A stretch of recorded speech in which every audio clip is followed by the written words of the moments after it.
আপোনালোকে যদি গ্ৰাহক সেৱা কেন্দ্ৰ চলাই আছে আৰু আপোনালোকৰ হাতত যদি IRCT ID আছে গ্ৰাহক সেৱা কেন্দ্ৰৰ তৰফৰ পৰা যদি আপোনালোকে IRCT ID লৈছে তেতিয়াহ'লে এই ভিডিঅ'টো প্ৰথমৰ পৰা শেষলৈ চাই থাকক মই আপোনালোকক দেখুৱাই যাম যে কেনেকৈ আপোনালোকে গ্ৰাহক সেৱা কেন্দ্ৰৰ তৰফৰ পৰা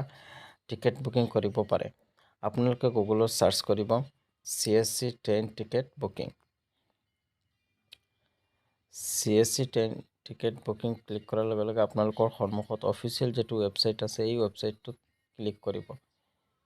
এই ৱেবসাইটটোত ক্লিক কৰাৰ লগে লগে আপোনালোকৰ সন্মুখত এনেকুৱা এখন ইন্টাৰফেস খোল খাব আৰু আপোনালোকে লগইন বাটনত ক্লিক কৰি দিব আৰু তাৰ পিছত আপোনালোকে টাৰ্ম এণ্ড কন্ডিশনত টিক মাৰ্ক লগাই আপোনালোকে প্ৰসিড টু লগইনত ক্লিক কৰি দিব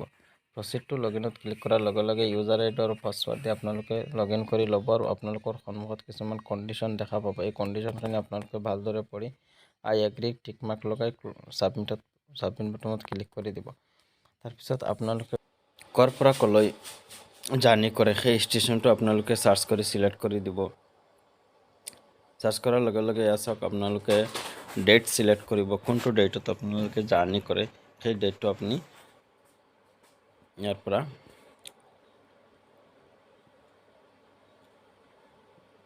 ডেট সিলেক্ট কৰাৰ পিছত আপোনালোকে ক্লাसेसত চাব তাৰ পিছত আপোনালোকে সাৰ্চ বাটনত ক্লিক কৰি দিব আৰু সাৰ্চ বাটনত ক্লিক কৰাৰ লগে লগে আপোনালোকৰ সন্মুখত এছক হোজাৰ পৰা লংকালৈ যোৱা গোটেইখিনি ট্ৰেইন দেখুৱাই আছে আপুনি কোনটো সময়ত জাৰ্নি কৰে সেই সময়টো বাছনি কৰি আপুনি ইয়াৰ পৰা 2A 3A তাৰ পিছত স্লিপাৰ সেকেন্ড স্লিপাৰ এনেকুৱা আপুনি ক্লাसेস বিলাক দেখা পাইছে ইয়াৰ পৰা যিটো আপুনি বুকিং কৰিব বিচাৰে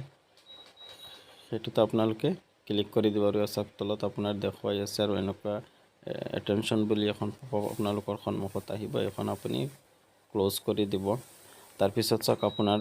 টোটাল ফেয়াৰ আপোনাৰ সৰ্বমুঠ যেটো ভাড়া আছে সেই ভাড়াটো আপোনালোকক দেখুৱাই আছে ইয়াত এখিনি আপুনি পে কৰিব লাগিব ইয়াৰ পিছত আপুনি প্যাসেঞ্জাৰ ডিটেইলছত আহিব আৰু ইয়াতে প্যাসেঞ্জাৰৰ টাইটেল নামটো দি দিব তাৰ পিছত সম্পূৰ্ণ নাম ইয়াতে ফিল আপ কৰিব তাৰ পিছত এজটো দি দিব ইয়াৰ পিছত জেন্ডাৰ তাৰ পিছত আপুনি বাৰ্থ প্ৰেফাৰেন্স ইয়াৰ পৰা সিলেক্ট কৰিব সিলেক্ট কৰি আপুনি তললৈ স্ক্ৰল ডাউন কৰি আহিব আৰু ইয়াত দিয়া আছে do want to change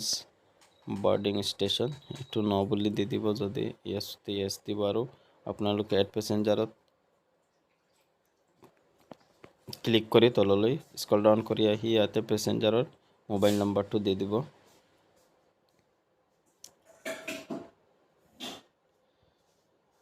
প্যাসেঞ্জাৰৰ mobile নম্বৰটো দিয়াৰ পিছত আদাৰ প্ৰেফাৰেন্স ইয়াতে দিয়া আছে আপুনি ইয়াৰ পৰা কনসিডাৰ ফৰ অটো আপগ্ৰেডেশন এটো আপোনালোকে yes বা no যদি yes দিয়ে তেতিয়াহলে টিক মাৰ্ক দিব আৰু নহলে একো কৰিব নালাগে তাৰ পিছত book any if confirm berth are allotted এটো যদি yes বুলিতে yes দিব আৰু নহলে no দিব এখিনিটো আপোনালোকে নিজেই গম পায় তাৰ পিছত অনলি কনফাৰ্ম টু সিলেক্ট কৰি ল'ব আৰু প্ৰেফাৰেন্স কুছ নম্বৰটো এটো একো দিব নালাগে আপুনি ইয়াত চাওক do you want to take travel insurance per পাৰ্সনত আপোনালোকৰ 0.35 এটো yes হলে yes যদি লব বিচাৰে yes দিব নহলে no বুলি দিব তাৰ পিছত ইয়াতে চাওক আপোনাৰ প্যাসেঞ্জাৰৰ নাম আৰু এজ জেন্ডাৰ দেখুৱাই আছে আৰু টোটাল যেটো ফেয়াৰ আছে এটো ইয়াতে দেখুৱাইছে সৰ্বমুঠ যেটো ভাড়া আছে ভাড়াটো আপুনি ইয়াতে দেখা পাইছে তাৰ পিছত পেতে ক্লিক কৰি দিব পেত ক্লিক কৰাৰ লগে লগে আপোনালোকৰ সন্মুখত আপোনাৰ CSC ইউজাৰ আইডি আৰু পাছৱৰ্ডটো বিচাৰি আছে ইউজাৰ আইডি ইয়াত দেখুৱাই আছে আপুনি পাছৱৰ্ড আপোনাৰ CSC যেটো পাছৱৰ্ড আছে সেই পাছৱৰ্ডটো আপুনি ইয়াতে ক্লিক কৰি ভ্যালিডেটত ক্লিক কৰি দিব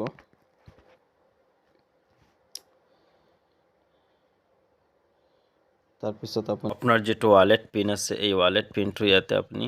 ক্লিক কৰি পেত ক্লিক কৰিব পেত ক্লিক কৰাৰ লগে লগে কিছু সময় আপোনালোকৰ ল'ব আৰু ইয়াছক আপোনাৰ IRCT এজেন্ট আইটি যেটো এটো দেখুৱাই আছে আৰু তাৰ পিছত আপুনি পাছৱৰ্ডৰ পিছত আপুনি ৰেজিষ্টাৰ যেটো মোবাইল আছে IRCT ইয়াতে আপোনালোকৰ OTP যাব তাৰ পিছত আপোনালোকে ক্যাপচা ফিল আপ কৰি সাবমিট বাটনত ক্লিক কৰি দিব মোৰ চেনেলটো সাবস্ক্ৰাইব কৰি ল'ব আৰু কাষত থকা বেল আইকনটো অন কৰি ল'ব যাতে প্ৰথম ভিডিঅ'টো আপোনালৈ যায়। ধন্যবাদ।